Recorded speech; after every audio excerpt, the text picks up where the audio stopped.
Dear CMA intermediate जून 26 students, अगर आप इस वीडियो को देख रहे हैं तो आप बहुत ज्यादा लकी हैं, क्योंकि इस वीडियो में हम आपको टॉप 5 चैप्टर्स बताने वाले हैं, जिन 5 चैप्टर्स को करने के बाद आप अपने 100 मार्क्स का पेपर में 85 प्लस मार्क्स बहुत ही स्मूथली अटेम्प्ट कर लोगे। साथ ही साथ इस वीडियो में हम आपके साथ पेपर फॉर्मेट डिस्कस करेंगे, जो कि आपके जून 26 एग्जाम के लिए एक्सपेक्टेड है as per CMA institute trend. साथ ही साथ आपके जो 5 मोस्ट इंपॉर्टेंट चैप्टर है वो तो हम बताएंगे ही, उसके साथ हम आपको जो इंपॉर्टेंट क्वेश्चन डिटेल्स है जो कि गारंटीड है वो भी बताने वाले हैं। सीक्वेंस बताएंगे हम आपको कि आपको कैसे रिवाइज करना चाहिए इस लास्ट 1.5 डेज में इफेक्टिवली, ताकि आपका टाइम भी वेस्ट ना हो और पूरा सिलेबस भी आपका रिवाइज हो जाए। आपको एमसीक्यूज कहां से करना चाहिए, कितना करना चाहिए, ये भी डिटेल्स हम आपको बताएंगे। एंड मोस्ट इंपॉर्टेंटली, जो 80% स्टूडेंट मिस्टेक करते हैं ओएमएसएम के पेपर में, वो मिस्टेक्स भी हम आपको बताने वाले हैं जो आपको अवॉइड करना है जब आप पेपर लिखोगे। तो विदाउट वेस्टिंग टाइम शुरू करते हैं। सबसे पहले हम आपके साथ पेपर फॉर्मेट डिस्कस करते हैं। आपका जो ये पेपर फॉर्मेट है ये एक्सपेक्टेड है फॉर योर जून 26 एग्जामिनेशन। अगर आपको इस पेपर फॉर्मेट का पीडीएफ चाहिए हो तो आप हमारा टेलीग्राम चैनल से डाउनलोड कर सकते हो। हमारे टेलीग्राम चैनल का जो लिंक है वो इसी वीडियो के डिस्क्रिप्शन में दिया हुआ है, तो आप हमारा टेलीग्राम ज्वाइन कर लेना और वहां से ये पीडीएफ डाउनलोड कर लेना। फिलहाल हम आपको फटाफट से गो थ्रू करवा देते हैं और प्लीज अच्छे से सुनना आपके इस पेपर पैटर्न को। पहला जो आपका क्वेश्चन आता है वो आता है 30 मार्क्स का एमसीक्यू। आपके एमसीक्यू में ये आपको पता है 15 क्वेश्चन रहते हैं ऑफ 2 मार्क्स ईच, जो आपको अटेम्प्ट करना रहता है, तो यहाँ पर 30 मार्क्स का एमसीक्यू अटेम्प्ट हो जाता है। नेक्स्ट जो मोस्ट इंपॉर्टेंट बात है पेपर फॉर्मेट का, वो शुरू होता है आपका क्वेश्चन नंबर 2 से। तो क्वेश्चन नंबर 2 का ए जो आपका पहला क्वेश्चन रहता है वो आपका या तो मॉड्यूल 1 से रहता है या मॉड्यूल 2 से रहता है। अब ये जो हम आपको मॉड्यूल और चैप्टर का नेम बता रहे हैं, ये as per your CMA institutes material जो कंटेंट पेज है उसके अकॉर्डिंग आपको बता रहे हैं। आपका मॉड्यूल 1 है ऑपरेशन मैनेजमेंट इंट्रोडक्शन और मॉड्यूल 2 है आपका ऑपरेशन प्लानिंग। तो ये दो चैप्टर्स से जनरली आपका दोनों में से किसी एक चैप्टर से क्वेश्चन रहता है। अब आपके जून 26 एग्जाम के लिए दोनों में से कौन सा मॉड्यूल ज्यादा इंपॉर्टेंट है जहां से क्वेश्चन आ सकता है, तो इस बार जून 26 के लिए ज्यादा इंपॉर्टेंट आपका ये दोनों ही मॉड्यूल है। लास्ट अटेम्प्ट का जो इंपॉर्टेंट क्वेश्चन वीडियो था उसमें हम आपको बताए थे, इंपॉर्टेंट क्वेश्चन वीडियो में मेंशन किए थे कि एग्जैक्टली उस टर्म के लिए कौन सा मॉड्यूल ज्यादा इंपॉर्टेंट था। लेकिन आपके जून 26 एग्जाम के लिए इस बार इक्वली दोनों ही मॉड्यूल इंपॉर्टेंट है। दोनों में से किसी भी मॉड्यूल से एक 7 मार्क्स का क्वेश्चन आएगा। और इस वाला जो पार्ट है आपका 2A, इसमें थ्योरी क्वेश्चन आता है। जो भी क्वेश्चन आता है वो थ्योरी आता है, तो आपको थ्योरी के लिए ये वाला क्वेश्चन प्रिपेयर करना है। नेक्स्ट आपको क्वेश्चन नंबर 2B आपका मॉड्यूल 3 से आता है, जो कि है designing of operational system and control. Again ये भी थ्योरी आता है, ये वाला पार्ट भी आपको थ्योरी के लिए प्रिपेयर करना है फॉर 7 मार्क्स। नेक्स्ट आपका क्वेश्चन नंबर 3A, ये यहाँ इस पार्ट से आपका जो मॉड्यूल 4 है, मॉड्यूल 4 से इस पार्ट में क्वेश्चन आता है, जो कि है आपका प्रोडक्शन प्लानिंग एंड कंट्रोल। और या तो फिर अब अच्छे से सुनना, क्या हो रहा था आपका दिसंबर 25 के पहले तक फॉर्मेट कुछ अलग सा था, और आपका जो लास्ट एग्जाम हुआ है दिसंबर 25 उसमें थोड़ा सा फॉर्मेट अलग सा हुआ है। तो ये जो हम आपको पेपर फॉर्मेट बता रहे हैं ना, ये स्पेशल फोकस जो रहा है वो आपका दिसंबर 23 ऑनवर्ड्स। ऐसे तो मेरा इंपॉर्टेंट क्वेश्चन एनालिसिस आपका जून 17 ऑनवर्ड्स है। जून 17 से लेकर दिसंबर 25 तक का जितना एग्जामिनेशन हुआ है, एमटीपीज है, सबको एनालाइज करके बताया हुआ है। लेकिन ये जो पेपर फॉर्मेट है इसमें खास करके जो ध्यान दिया हुआ है वो आपका दिया हुआ है फ्रॉम दिसंबर 23 ऑनवर्ड्स, क्योंकि आपका दिसंबर 23 से पेपर फॉर्मेट चेंज हुआ था, जो 7 मार्क्स ईच क्वेश्चन आते थे, तो वहां से खास करके ध्यान दिया हुआ है। और लास्ट 2 अटेम्प्ट को स्पेशली कंसीडर किया हुआ है along with the recent MTP जो कि रिलीज हुआ है। उसके अकॉर्डिंग हम आपको बता रहे हैं, या तो आपका मॉड्यूल 4 से क्वेश्चन रहेगा और या तो फिर मॉड्यूल 7 से क्वेश्चन रहेगा। दोनों में से कोई एक चैप्टर से आपको यहाँ पर क्वेश्चन देखने को मिलेगा क्वेश्चन 3A में। ठीक है, फिर आपका क्वेश्चन नंबर 3B फिक्स है, मॉड्यूल 2 से आएगा, विच इज ऑपरेशंस प्लानिंग। क्योंकि ये फिक्स है इसीलिए इसको ग्रीन कलर का मार्क किया हुआ है, क्योंकि ये जनरली इस पार्ट में जो है वो इसी मॉड्यूल से क्वेश्चन आता है। नेक्स्ट आपका question number 4A again module 4 से आएगा। इसमें जो पार्ट बी है 4 का भी, ये भी आपका मॉड्यूल 4 से आता है। तो एंटायर जो क्वेश्चन 4 है वो आपका मॉड्यूल 4 के नाम, क्वेश्चन 4 मॉड्यूल 4 के नाम आपका ये क्वेश्चन 4 है। अगर आप मॉड्यूल 4 अच्छे से करके जाते हो तो आप क्वेश्चन 4 तो बहुत स्मूथली अटेम्प्ट कर लोगे फॉर योर 14 मार्क्स। अब आपका ये वाला हम बताते हैं कि इस पार्ट से थ्योरी आता है या फिर आपका प्रैक्टिकल आता है। तो क्वेश्चन नंबर 3A वाला जो पार्ट है इसमें या तो आपका थ्योरी आएगा और या तो फिर प्रैक्टिकल आएगा। आप बोलोगे ज्यादा चांस क्या है आने का, तो ज्यादा चांस आपका प्रैक्टिकल है, हाउएवर थ्योरी भी आता है, तो आपको दोनों ही माइंडसेट से प्रिपेयर होके जाना है। नेक्स्ट आपका क्वेश्चन नंबर 3 का बी जो है मॉड्यूल 2 ऑपरेशन प्लानिंग, यहां से आपको प्रैक्टिकल प्रिपेयर करके जाना है for question number 3B। Next आपका क्वेश्चन नंबर 4 का A एंड B, ये दोनों ही आपका प्रैक्टिकल के लिए आपको प्रिपेयर करके जाना है। जो आपका साइमुलेशन पार्ट है, असाइनमेंट है, ट्रांसपोर्टेशन है, वो सारे पार्ट से यहाँ या तो क्वेश्चन 4A में रहेगा या 4B में रहेगा। तो आपको ओवरऑल मॉड्यूल 4 पे खास करके ध्यान देना है, आपका क्वेश्चन 4 पूरा सिक्योर्ड रहेगा। नेक्स्ट आपका जो क्वेश्चन नंबर 5 का A है, ये अगेन मॉड्यूल 4 से क्वेश्चन आता है, प्रैक्टिकल क्वेश्चन आता है, तो ये वाला पार्ट भी आपको प्रैक्टिकल के लिए ही प्रिपेयर करके जाना है। क्वेश्चन 5 का जो B है वो आपका मॉड्यूल 6 से फिक्स है, इसीलिए ये ग्रीन मार्क किया हुआ है, क्योंकि ये भी फिक्स है कि आपका मॉड्यूल 6 से ही आता है। नेक्स्ट आपका जो आपका क्वेश्चन नंबर 6 का A है, यहाँ से आपका SM स्टार्ट होता है, 6, 7 एंड 8 पूरा SM वाला पार्ट है, और इसके ऊपर जितना पार्ट था 2 से लेके 5 तक ये आपका ओएम वाले पार्ट था। तो आपका जो एसएम वाला पार्ट है उससे question number 6A generally module 8 से आता है, 6 का भी आपका मॉड्यूल 11 से आता है। क्वेश्चन नंबर 7 का ए एंड बी दोनों ही आपका मॉड्यूल 9 से आता है। तो अगर आप एसएम का मॉड्यूल 9 अच्छे से कर लेते हो तो आपका यहाँ 14 मार्क्स का तो क्वेश्चन आराम से स्मूथली अटेम्प्ट हो जाएगा।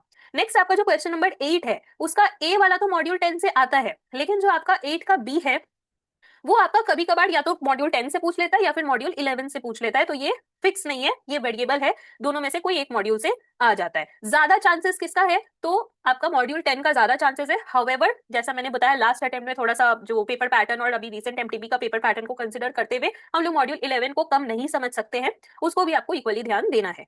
फिलहाल हम आपको ओवरऑल बताएं तो ये आपका कुछ एक्सपेक्टेड पेपर पैटर्न है। अब आपका एंटायर जो एसएम पार्ट है ये थ्योरी है, ये question number 6, 7 and 8 completely theory है। और आपका यहाँ जो क्वेश्चन नंबर 5 का बी है, अगेन यहाँ से प्रैक्टिकल क्वेश्चन आता है। तो आपको ये ओवरऑल आइडिया लग गया है कि आपको थ्योरी एंड प्रैक्टिकल कितना किस वे में प्रिपेयर करना चाहिए। नाउ कमिंग टू किस सीक्वेंस में आपको प्रिपेयर करना चाहिए और टॉप 5 चैप्टर्स आपके लिए क्या है, तो अच्छे से सुनना। आपका यहाँ पर जो मॉड्यूल 4 है, अच्छे से सुनना, आपका जो यहाँ पर मॉड्यूल 4 है, अगर ये मॉड्यूल 4 आप अच्छे से प्रिपेयर करके जाते हो तो आप कौन कौन सा क्वेश्चन स्मूथली अटेम्प्ट कर सकते हो वो पहले आप मार्क कर लो। आप अगर मॉड्यूल 4 अच्छे से करके जाते हो तो आपका ये क्वेश्चन 4 तो सिक्योर है, 14 मार्क्स, ये कहीं नहीं जाने का है, ये सिक्योर्ड है, ठीक है। क्वेश्चन 5 का जो ए है ये भी आप अटेम्प्ट कर पाओगे जो कि 7 मार्क्स का आएगा, राइट। साथ ही साथ मॉड्यूल 4 करने से आप क्वेश्चन नंबर 3 का ए में अगर मॉड्यूल 4 से क्वेश्चन आया तो आप वो भी 7 मार्क्स अटेम्प्ट कर पाओगे, राइट। इन केस अगर नहीं आया, वर्स्ट केस का बात करें, तो ये 7 मार्क्स का क्वेश्चन अपने लोग मान के चलते हैं कि ये हम लोग अटेम्प्ट नहीं करेंगे, तो हम इसको अभी कंसिडरेशन में ही नहीं लेते क्योंकि ये वेरिएबल है, ठीक है। बट इधर तो फिक्स है, इधर तो आपका 14 + 7 आप आराम से अटेम्प्ट कर ले रहे हो। उसके बाद ध्यान दे तो जो श्योर शॉट है वो है आपका इधर मॉड्यूल 9। एसएम का जो मॉड्यूल 9 है, अगर ये आप अच्छी तरीके से प्रिपेयर करके चले जाते हो तो आपका इधर 7 + 7 यानी 14 मार्क्स भी यहाँ पर आराम से स्मूथली अटेम्प्ट कर लोगे। तो आपका 14 + 14 ये पूरा आपका श्योर शॉट है, +7 यहाँ पे आप आराम से अटेम्प्ट कर रहे हो, करेक्ट। अब आता है कि नेक्स्ट आपको क्या चैप्टर प्रिपेयर करना चाहिए। तो सबसे पहले तो मॉड्यूल 4 एंड मॉड्यूल 9 आपको प्रायोरिटी पे रिवाइज करना चाहिए, फाइन। उसके बाद आता है कि नेक्स्ट आपको कौन सा चैप्टर रिवाइज करना चाहिए। तो उसके बाद आप ध्यान से समझो, आपका जो ये क्वेश्चन 5 का ए आप अटेम्प्ट कर रहे हो, अब ये तो आपको दोनों ही सेट अटेम्प्ट करना पड़ेगा। तो आप 5A अटेम्प्ट कर रहे हो फॉर दिस 7 मार्क्स, तो 5 का बी भी आपको अटेम्प्ट करना पड़ेगा। And the best part is कि 5 का बी फिक्स है, मॉड्यूल 6 से आएगा ही। तो अगर आप इसके बाद मॉड्यूल 6 प्रिपेयर कर लेते हो तो आप क्वेश्चन नंबर 5 भी अटेम्प्ट करने के लिए पूरा पूरा प्रिपेयर हो जाओगे, करेक्ट। तो आपको आफ्टर डूइंग मॉड्यूल 4 एंड 9 आपको मॉड्यूल 6 प्रिपेयर करना है। नेक्स्ट आता है कि अब क्या प्रिपेयर करें। तो आपका अगर ध्यान दो तो आपका यहाँ पर क्वेश्चन नंबर 7 अटेम्प्ट हो गया, 5 अटेम्प्ट हो गया, करेक्ट। नेक्स्ट आपका आता है मॉड्यूल 7। ध्यान दो, आप अगर यहाँ पर मॉड्यूल 4 प्रिपेयर किए और आपका क्वेश्चन नंबर 3 में आपका मॉड्यूल 4 से क्वेश्चन आ गया तो आप क्वेश्चन 3A भी अटेम्प्ट कर पाओगे, राइट। अब इसका जो रिस्क फैक्टर है कि अगर मॉड्यूल 4 से क्वेश्चन नहीं आया तो हम लोग क्या करेंगे, अगर मॉड्यूल 7 से आ गया तो इस रिस्क फैक्टर को मिटिगेट करने के लिए हम लोग मॉड्यूल 7 वाला जो चैप्टर है, मॉड्यूल 7 जो चैप्टर है उसको प्रिपेयर कर लेते हैं, तो हम लोग सेफ हो जाएंगे, 3A अटेम्प्ट कर पाएंगे, करेक्ट। तो अब हम लोग 6 के बाद प्रिपेयर करेंगे अपना मॉड्यूल 7, जिससे आप एक तरह से रिस्क को मिटिगेट कर दे रहे हो, क्वेश्चन 3 अटेम्प्ट करने के लिए अपने आप को सिक्योर कर ले रहे हो। और मॉड्यूल 4 तो आपने स्टार्टिंग में रिवाइज कर लिया है, तो आप ऐसे भी बेस्ट केस अगर ले तो उसके लिए आप सिक्योर्ड हो। अब अगर आप क्वेश्चन 3 अटेम्प्ट करते हो, 3 का ए अटेम्प्ट करते हो, तो 3 का बी भी अटेम्प्ट करना पड़ेगा। और बेस्ट पार्ट इज अगेन कि आपका 3 का बी मॉड्यूल 2 से आता है जो कि फिक्स है। तो हम लोग 7 के बाद प्रिपेयर करेंगे अपना मॉड्यूल 2, क्लियर है। आई होप आपको ये सीक्वेंस समझ में आ रहा है कि आपको किस वे में रिवाइज करना है। रीजन भी कि लास्ट 1.5 डेज में जब आप रिवाइज करते हो तो टाइम बहुत लिमिटेड होता है, प्रेशर बहुत ज्यादा होता है। तो आप इस वे में, इस सीक्वेंस में जब रिवाइज करते हो तो एक मेंटली आप बहुत कॉन्फिडेंट होने लगते हो, क्योंकि आपको ये पता रहता है कि इतने मार्क्स तक का तो मेरा रिविजन हो गया है, इतने मार्क्स तक का तो हम अटेम्प्ट करने के लिए एकदम सिक्योर्ड है। तो वैसे वैसे ही सीक्वेंस में रिवाइज करते हुए लास्ट में जब आपके कुछ ही चैप्टर्स बचते हैं, रिविजन के लिए टाइम भी कम रहता है, तो स्ट्रेस आपका कम हो जाता है। It's all about management, time management as well as your stress आपका रिलीज हो जाएगा। तो इसके बाद आगे बढ़ते हैं। आपने 4, 9, 6, 7 एंड 2 ये सारे चैप्टर्स पहले आपको रिवाइज करने हैं। अब आते हैं आपके सेफ्टी चैप्टर्स। इनको करने के बाद लास्ट में आपको कौन कौन से चैप्टर्स पे ध्यान देना है, इसके बाद जो रिमेनिंग चैप्टर्स है उस पे ऑब्वियसली ध्यान देना है, लेकिन अगेन किस सीक्वेंस में। तो आपको पहले अपना एसएम का जो आपका चैप्टर 10 है एंड चैप्टर 11 है ये दोनों कर लेना है। वाई, अगर आपका चैप्टर 10 से ही 8 का बी वाला क्वेश्चन भी आ गया तो यहाँ अगेन आप 14 मार्क्स अपना सिक्योर कर लोगे, अटेम्प्ट कर लोगे, करेक्ट। अगर इन केस आपका क्वेश्चन जो यहाँ पे 8 का बी है वो मॉड्यूल 11 से आ गया तो आपका मॉड्यूल 11 से अगर यहाँ पे क्वेश्चन आता है तो 8B आप अटेम्प्ट कर रहे हो, साथ ही साथ आप क्वेश्चन नंबर 6 का बी भी अटेम्प्ट करने के लिए एलिजिबल रहोगे। अब क्वेश्चन जो जनरली स्टूडेंट के दिमाग में आता है कि हम मॉड्यूल 8 एंड 11 प्रिपेयर करें कि 10 एंड 11 प्रिपेयर करें, बहुत ही कॉमन क्वेश्चन है, काफी स्टूडेंट ने मेरे से पूछा है इस ड्यूरेशन में। तो बाबू अगर आपका टाइम लैग है, आपका प्रिपरेशन लैग है, तो इन दैट केस जब आप ये सोचते हो कि क्या हम छोड़ के जाएं ताकि बचा हुआ टाइम में जितने चैप्टर्स कर पा रहे हैं वो प्रिपेयर करें, तो वहां पे आपको 10 एंड 11 प्रिपेयर करना चाहिए, ताकि आप कम से कम इधर का 7 या तो इधर का 7, अगर 10 से आ गया तो इधर पूरा 14, और अगर नहीं भी आया 11 से आया तो भी आप इधर का 14 प्लस इधर का 7 स्कोर करने के लिए आप एलिजिबल रहोगे। अब ऐसा तो जरूरी नहीं है कि आप जो जो चैप्टर करके जा रहे हो शॉर्ट शॉर्ट वो क्वेश्चन आपको याद ही रहे एग्जाम में, worst case taking the worst case. तो इसीलिए हम आपको बोल रहे हैं कि आप 10 और 11 अगर आप प्रिपेयर करके जाते हो तो इन दैट केस कम से कम यहाँ का 7 मार्क्स तो आप और अटेम्प्ट कर पाओगे, even if you are living this entire module 8, अगर आप ये नहीं करते हो तो भी, राइट। प्लस आप ये डिसाइड कर पाओगे अपने रीडिंग टाइम में कि आपको कौन सा क्वेश्चन को ऑप्शन में छोड़ना है और कौन सा अटेम्प्ट करना है, क्योंकि आपके पास ऑप्शंस ज्यादा रहेंगे। तो आपके लिए टॉप 5 चैप्टर्स क्या निकल के आया, आपके लिए टॉप 5 चैप्टर्स में सबसे पहला चैप्टर निकल के आता है आपका मॉड्यूल 4, नेक्स्ट आपका आता है मॉड्यूल 9, नेक्स्ट आता है मॉड्यूल 6, 7 एंड 2। ये है आपके 5 मोस्ट इंपॉर्टेंट चैप्टर्स।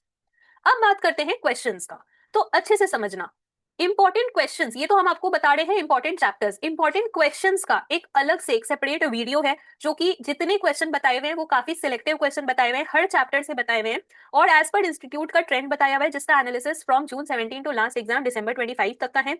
वो इंपॉर्टेंट क्वेश्चन वीडियो हमारे वेबसाइट के थ्रू प्रोवाइड होता है। जो आपका ग्रुप 2 में 4 सब्जेक्ट है उसमें जो आपका कॉर्पोरेट अकाउंटिंग वाला सब्जेक्ट है उसका इंपॉर्टेंट क्वेश्चन वाला जो वीडियो है जिसमें क्वेश्चंस बताए हुए हैं, क्योंकि आपके हर एक चैप्टर में सारा पार्ट से तो क्वेश्चन नहीं आता है, तो कौन कौन सा पार्ट है जो कि आपके एग्जाम के लिए इंपॉर्टेंट है और गारंटीड है कि वहां से आपको डेफिनेटली सफिशिएंट क्वेश्चन देखने को मिलेगा, मिनिमम 60% का गारंटी रहता है और एक्चुअली में ऑन एवरेज मैच करता है 75-85%, बेस्ट केस 100% भी मैच कर जाता है। जैसे अगर मैचिंग मार्क्स हम आपको बताएं लास्ट 4 अटेम्प्ट का, तो आपका जून 24 जो एग्जाम हुआ था उसमें डिस्क्रिप्टिव में आपका 70 मार्क्स का जो डिस्क्रिप्टिव है उसमें 56 मार्क्स का मैच किया था from the important question, MCQ में 16 मार्क्स, टोटल 72 मार्क्स का मैच किया था आउट ऑफ 100 मार्क्स, दिसंबर 24 में 70 आउट ऑफ 70 मार्क्स मैच किया था डिस्क्रिप्टिव, 100% डिस्क्रिप्टिव मैच किया था from the important question, MCQ में 22 मार्क्स का मैच किया था out of 30 marks, total 92 marks का मैच किया था out of 100 marks. June 25 exam में आपका डिस्क्रिप्टिव में 49 marks out of 70 marks plus MCQ में 24 out of 30 marks, total 73 marks का मैच किया था from the important question out of 100 marks. और जस्ट जो लास्ट एग्जाम हुआ है दिसंबर 25 एग्जाम उसमें भी again 70 out of 70 marks match किया था ओएमएसएम के पेपर में, एमसीक्यू में 30 में 24 मार्क्स, टोटल 94 मार्क्स का मैच किया था out of 100 marks from the mention important question. And जिन भी स्टूडेंट ने इंपॉर्टेंट क्वेश्चन किया था सभी के रिजल्ट हमारे यूट्यूब कम्युनिटी जो यूट्यूब का पोस्ट सेक्शन है उसमें पोस्टेड है। कई सारे स्टूडेंट को एग्जामेशन आए हुए हैं क्योंकि जब इंपॉर्टेंट से पूरा मैच कर जाता है तो वहां पे स्टूडेंट भी ज्यादा क्वेश्चन विद एक्यूरेसी अटेम्प्ट करके आते हैं और वहां पे ऑटोमेटिकली वो एग्जामेशन वाला मार्क्स सिर्फ 60 तक लिमिटेड नहीं रहता है। जो स्टूडेंट के मार्क्स आए हुए हैं ना वो आए हुए हैं 80, 84 आए हुए हैं, 78 आए हुए हैं, 76 आए हुए हैं, इस तरह के मार्क्स आए हुए हैं, सभी के रिजल्ट पोस्टेड है पोस्ट सेक्शन में, एज वेल एज हमारे इंस्टाग्राम हाइलाइट्स में भी डाले हुए सभी के रिजल्ट्स। अगर आपको इंस्टाग्राम का लिंक चाहिए हो तो आप मेरे को व्हाट्सएप कर सकते हो ऑन द व्हाट्सएप नंबर 8017506379 और आपको जो जो भी डिटेल्स आपको चाहिए हो वो आपको मिल जाएगा। साथ ही साथ जो इंपॉर्टेंट क्वेश्चंस का हम बात कर रहे हैं जो कि गारंटीड है और वहां से क्वेश्चन आता ही आता है, मिनिमम 60% गारंटीड है ही, वो इंपॉर्टेंट क्वेश्चन का वीडियो हमारे वेबसाइट के थ्रू प्रोवाइड होता है। ओएमएसएम का चार्जेबल है एक बहुत ही नॉमिनल कॉस्ट पे, जिसपे आपके लिए लास्ट मोमेंट डिस्काउंट 50% आप ले सकते हो उस पे with using the coupon code आपका OMSM50। ये कूपन कोड अगर आप यूज करते हो तो आप 50% डिस्काउंट अवेल कर सकते हो, बिकॉज हम चाहते हैं कि आप फिर से ओएमएसएम में एग्जामेशन के साथ अपना एग्जाम को क्लियर कर लो। ओएमएसएम इज सच अ पेपर जहां आप स्मूथ एग्जामेशन ला सकते हो।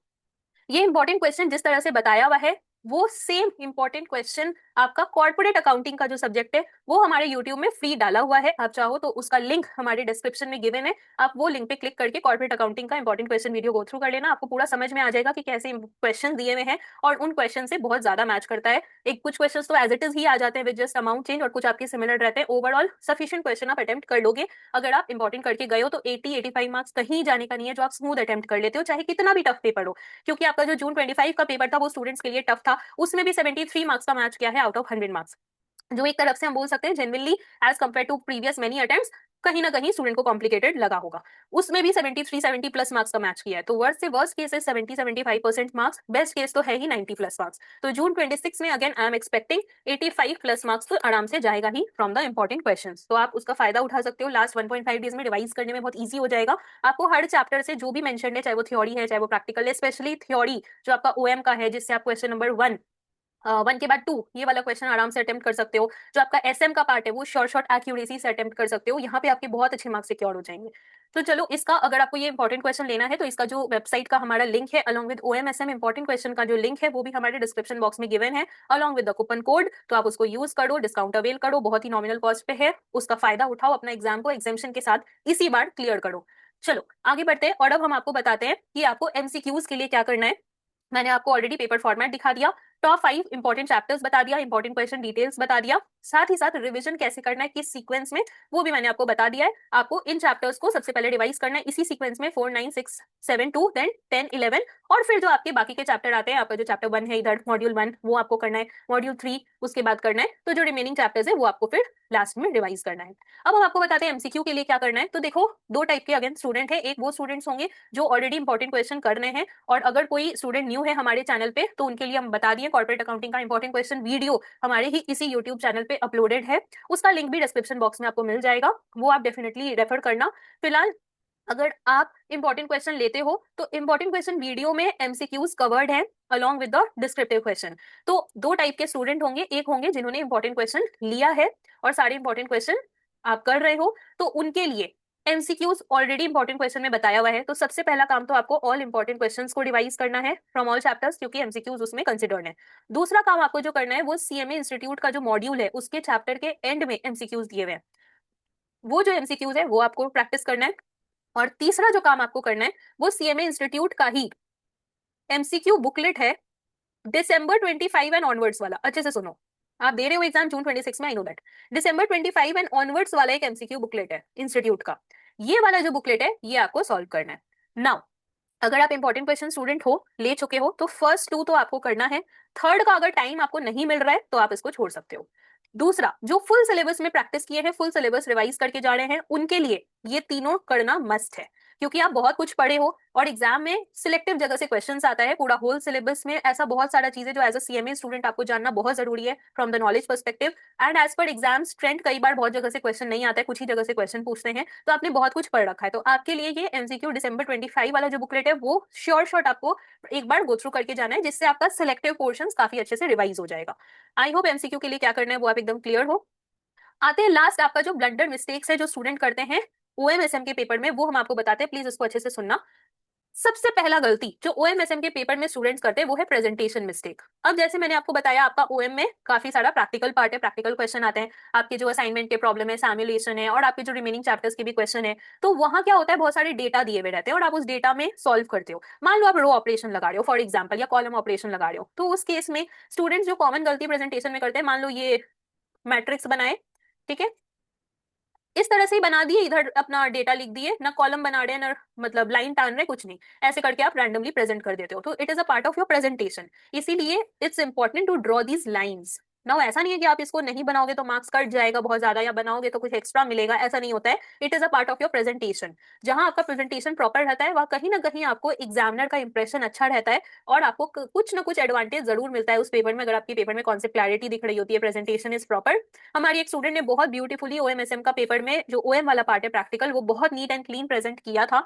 अभी मेरे पास हैंडी नहीं है पेपर, सडनली मेरे माइंड में क्लिक किया, if possible I will make a separate video on the RTI papers and show कि आपको किन मिस्टेक्स को अवॉइड करना है, किन चीजों को फॉलो करना है, क्योंकि बहुत सारे स्टूडेंट में उनके पेपर में मिस्टेक एक तरफ रहता है बट दूसरी तरफ इतना ब्यूटीफुली प्रेजेंट किए रहते हैं आंसर की मतलब दिल खुश हो जाता है। तो वो चीज दिखाते हुए हम एक सेपरेट वीडियो जल्दी अपलोड करने का कोशिश करेंगे। मीनवाइल आपको जो ध्यान रखना है वो है प्रेजेंटेशन। इस तरह से भाई कॉलम्स बना लेना, ज्यादा टाइम नहीं लगेगा, फ्री हैंड भी आप ड्रॉ कर सकते हो, जरूरी नहीं है स्केल ही लेकर करो, फ्री हैंड भी ड्रॉ कर सकते हो, बट कॉलम्स बना लेना, this gives a good impression on the presentation part. साथ ही साथ आपको हेडिंग्स प्रॉपर लिखने, वर्किंग नोट्स दिखाना है। कई सारे स्टूडेंट्स को मैंने देखा है वर्किंग नोट्स ही नहीं बनाते हैं, दिखाते ही नहीं है वर्किंग नोट्स। आपको प्रॉपर हेडिंग देना है, जहां भी कोई वर्किंग है ऐसे लिखना है वर्किंग नोट्स, और उसके बाद फिर जो भी वर्किंग है वो सब आप पॉइंट वाइज शो करो, 1 2 ऐसे एंड सो ऑन करके। तो इससे अच्छा इंप्रेशन पड़ता है, एग्जामिनर समझता है कि हाँ आपको प्रॉपर जो प्रेजेंटेशन का पॉइंट है वो अच्छे से आपको पता है, and again it gives some advantage definitely. Next आपको जो है वो प्रेजेंटेशन के बाद जो चीज का ध्यान रखना है वो है एसएम एंड ओएम का थ्योरी क्वेश्चन। अब ये मैंने इंपॉर्टेंट क्वेश्चन वीडियो में डिटेल में बताया हुआ है, लेकिन उनके लिए हम यहाँ पर बता देते हैं जो फुल सिलेबस में प्रिपेयर किए हैं या कभी पहले इंपॉर्टेंट फॉलो नहीं किए हैं, तो उनके लिए खास करके बता देते हैं। आपका ये थ्योरी पोर्शन में आपको आपके इंस्टीट्यूट के मॉड्यूल में जिस वे में आंसर लिखा हुआ है आपको उसी वे में एग्जाम में आंसर्स प्रेजेंट करना है, तब आपको मैक्सिमम मार्क्स मिलता है। इट्स नॉट दैट कि अगर आप सही आंसर लिखोगे तो कुछ नहीं मिलेगा। अगर आप सही आंसर लिखते हो विद कीवर्ड्स तो you get some marks. Some marks means you get 2.5 to 3 marks definitely. But if you want to get 4.5 से ज्यादा मार्क्स, 5, 5.5, 6, 6.5 मैक्सिमम, तो in that case you have to present answers as per the modules language as well as pointers. Answer pointers में लिखो, बिना मतलब का बना बना के थ्योरी मत लिखो। जैसे एसएम में स्पेशली मैंने देखा स्टूडेंट्स बहुत बना बना के थ्योरी लिखते हैं। वो बना बना के थ्योरी लिखना is not going to help at all, because वो बनाया हुआ आंसर्स पे मार्क्स नहीं मिलता है। तो अगर पहले आपने कभी एग्जाम दिया है, आपका एग्जाम अच्छा गया था लेकिन किसी वजह से एग्जाम नहीं निकला और मार्क्स कम आए हैं आपके एक्सपेक्टेड मार्क्स से, तो एक मेजर रीजन आपका थ्योरी हो सकता है। अगर आरटीआई का पेपर आपने किया होगा तो आपने मिस्टेक्स आइडेंटिफाई कर लिए होंगे, और नहीं किया होगा तो इस बात का ध्यान इस अटेम्प्ट में रखना ताकि आपकी गलती रिपीट ना हो। तो write your answer in points, highlight your keywords, that is going to fetch you good marks. And again, जो एग्जामिनर है वो आपका पेपर में वही एक्सपेक्ट करता है कि आपका क्वालिटी ऑफ आंसर अच्छा हो, ना कि क्वांटिटी। आपको बहुत बड़ा बड़ा आंसर नहीं लिखना है, आपको शॉर्ट में टू द पॉइंट आंसर लिखना है, बट आपका quality of answer should be that कि वो आपका एग्जामिनर को इंप्रेस कर दे, उसके सजेस्टेड आंसर से आंसर मैच करे एंड आप वही लिख के आओ। तो ये दो मोस्ट इंपॉर्टेंट बात था। इसके अलावा जो आपका एमसीक्यू वाला पार्ट है उसको ध्यान रखना कि आपको ओएमआर शीट में आपको सर्कल करना है करेक्ट आंसर। पहले क्या था, आपको ओएमआर शीट नहीं मिलता था, आपको बेसिकली जो आपका एमसीक्यू का आंसर होता था वो आंसर शीट में लिखना होता था, लेकिन अब ऐसा नहीं है। तो कई सारे स्टूडेंट पास अटेम्प्ट में मिस्टेक कर चुके हैं, इसीलिए हम ये रिपीट कर रहे हैं कि ओएमआर शीट आपको मिलेगा, आपको अपना एमसीक्यू का आंसर उसी में सर्कल करना है, करेक्ट आंसर ABCD जो भी आपका राइट ऑप्शन होगा उसको आपको सर्कल करना है। सर्कल कुछ इस तरह से करना है। एंड प्लीज प्लीज प्लीज, अगर आप किसी आंसर को लेके श्योर नहीं हो तो स्टार्टिंग में ही मार्क मत करना। पहले आप श्योर हो जाना कौन सा आंसर करना है फिर मार्क करना, क्योंकि कई स्टूडेंट लास्ट अटेम्प्ट में क्या किए थे, आंसर सर्कल करने के बाद उसको ऐसे काट के फिर जो ऑप्शन है उसको टिक करके आए थे, इस तरह से सर्कल करके आए थे। तो बाबू इस केस में फिर आपका वो वाला पर्टिकुलर आंसर हाई चांस से इवेलुएट नहीं होगा, क्योंकि इवेलुएट होगा किस बेसिस पे, आपका इस तरह का गलती आपको नहीं करना है। आप श्योर हो जाओ आंसर फिर लिखो, और अगर आप श्योर नहीं हो तो भी जो भी मोस्ट एक्सपेक्टेड आपको लगता है आंसर हो सकता है आप उसको मार्क करके आगे बढ़ो, अपना पूरा टाइम फिर बाकी डिस्क्रिप्टिव में दो, बट इस तरह से काट कूट करके मत आना। नेक्स्ट आपका अगेन फोर्थ पॉइंट जो है वो ये है कि बहुत सारे जो आपके एसएम के वाले पार्ट है उसमें अगर कोई डिफरेंस पूछ लेता है आपसे, तो डिफरेंस हमेशा आपको कॉलम बना के प्रेजेंट करना है। डिफरेंस बहुत सारे स्टूडेंट क्या करते हैं, पैराग्राफ में डिफरेंस लिख देते हैं। एक पॉइंट लिखा, फर्स्ट वाले जो वर्ड दिए रहेंगे उसका डिफरेंस, और उसी लाइन में फिर दूसरा लिख दिया। ऐसे नहीं लिखना है, हमेशा जो डिफरेंस होता है वो कॉलम बना के लिखना है। अगर बेसिस है उसका तो वो बेसिस भी ऐड कर देना एक कॉलम, और अगर बेसिस नहीं है तो नहीं भी करो तो चलेगा, लेकिन इस तरह से कॉलम बना के प्रेजेंट करना। This is again a part of your presentation. उसके बाद हर एक आंसर आपको नया पेज से स्टार्ट करना है। Start every answer from a new page. This is also a part of your presentation, ताकि नीट एंड क्लीन लगे, एग्जामिनर आइडेंटिफाई कर सके। और आपको क्वेश्चन नंबर अच्छी तरीके से मेंशन करना है। बहुत सारे स्टूडेंट्स अभी जो रिसेंटली टेस्ट दिए थे उसमें ये कॉमन गलती किए थे, आंसर तो लिखा हुआ है और बहुत अच्छे से आंसर लिखा हुआ है नो डाउट, लेकिन जो कॉमन मिस्टेक था क्या, वो कौन सा आंसर का पार्ट है वो नहीं लिखा। जैसे क्वेश्चन 6 का बी अटेम्प्ट करो तो 6 तो लिखा है पर बी नहीं लिखा है, तो ऐसे करने से आपका इंस्टीट्यूट जो एग्जामिनर है उसके पास पूरा राइट आ जाएगा कि आपको काट के 0 दे दे। तो इसीलिए ऐसा गलती नहीं करना है, प्रॉपर आंसर नंबर मेंशन करना so that he can identify. Even if आपने क्वेश्चन नंबर 6A पहले लिखा और अगले पेज में बी लिख रहे हो तो सिर्फ बी मत लिखना, 6B लिखना, तो it will be advantages for you. अभी लास्ट मोमेंट आ चुका है, 1.5 डेज बचे हैं, या हो सकता है ये वीडियो जब तक आपके पास पहुंचे तब उससे भी कम टाइम बचा हो। तो लास्ट मोमेंट में अपना कुछ भी ऐसा स्ट्रैटेजी नहीं बदलना है जो आपने पहले नहीं किया हुआ है। लास्ट मोमेंट में जो किया हुआ है, जितना पढ़ा हुआ है उसको आपको रिकॉल करना है। अगर कुछ आपका बचा हुआ है, आपको ये नहीं समझ में आ रहा है कि कैसे प्रिपेयर करना चाहिए, कोई भी गाइडेंस चाहिए हो तो आप मेरे को व्हाट्सएप कर देना ऑन द व्हाट्सएप नंबर 8017506379। हम आपको जितना जल्दी होगा डेफिनेटली रिवर्ट करेंगे। आपको किसी भी अपने फ्रेंड से कुछ भी लास्ट मोमेंट पे डिस्कस नहीं करना है, क्योंकि आपका फ्रेंड भी परेशान होगा, आप भी परेशान होगे, उनको भी पढ़ने दो, आप खुद भी पढ़ो। और फ्रेंड से तो ये डिस्कस बिल्कुल मत करना कितना हुआ, कितना बाकी है, कहाँ से कर रहे हो, कैसे कर रहे हो। भाई लास्ट मोमेंट पे कुछ डिस्कशन नहीं करना है आपको, क्योंकि जैसे आप सामने वाले का सुनोगे उसका इतना हो गया तो आप पैनिक हो जाओगे, या आप उनको बताओगे तो वो पैनिक हो जाएंगे, दोनों का नुकसान है। इसीलिए लास्ट मोमेंट पे अगर आपको कोई भी हेल्प चाहिए पढ़ाई से रिलेटेड तो discuss with your teachers, but do not discuss with your friends. अगर आपको कोई भी स्टडी रिलेटेड गाइडेंस चाहिए हो तो आप आराम से मुझे व्हाट्सएप कर देना, हम आपको डेफिनेटली रिवर्ट करेंगे आपकी बड़ी बहन की तरह। और आपको अपना बेस्ट देना है लास्ट मोमेंट पे। देखो डर सबको लगता है, कॉन्फिडेंस किसी को नहीं आता है, हमें भी अपने टाइम पे कॉन्फिडेंस नहीं आया था, और जिसको AIR 1 आता है उससे भी पूछोगे तो एग्जाम के पहले उनको कॉन्फिडेंस नहीं आया रहता है। But the main thing is to give your best. बाकी जो रिजल्ट वाला बात है वो एग्जाम के बाद डिस्कस होगा, लेकिन अभी अपना बेस्ट दो, जितना पढ़ा है उनको रिवाइज करो, जो इंपॉर्टेंट क्वेश्चंस हैं उनको रिवाइज करो सफिशिएंटली। आप कम से कम इतना तो पेपर आराम से अटेम्प्ट कर लोगे कि आपका एग्जाम निकल जाएगा। But don't think about the results, निकलेगा नहीं निकलेगा कुछ नहीं सोचना है, अभी अपना बेस्ट देना है, जितना हम दे सकते हैं गिवन द टाइम फ्रेम। अगर आपका प्रिपरेशन लैग है, आप ही के लिए ये वीडियो था ताकि आप जो मेंशन चैप्टर्स है कम से कम उनको भी अच्छे से कर लो, तो आप सफिशिएंट क्वेश्चंस अटेम्प्ट कर लोगे। और अगर इंपॉर्टेंट आपने किया है तो वैसे भी आप सफिशिएंट क्वेश्चन अटेम्प्ट कर लोगे। In any way just give your best. Result के बारे में बाद में डिस्कस करेंगे। एंड येस, जो हमारे यूट्यूब चैनल पे कॉर्पोरेट अकाउंटिंग का इंपॉर्टेंट क्वेश्चंस वाला वीडियो डाला हुआ है जिसमें हर एक क्वेश्चन मेंशन किए हुए हैं, वो जरूर देख के जाना सफिशिएंटली। उसमें काफी हेल्प मिल जाएगा आपको रिवीजन में भी, और कई सारे क्वेश्चंस एज इट इज भी आ जाते हैं कॉर्पोरेट अकाउंटिंग पार्ट से, तो काफी हेल्प हो जाएगा। तो वो जरूर से देख के जाना। All the best for your preparation and your exam. Do let me know how your exam was.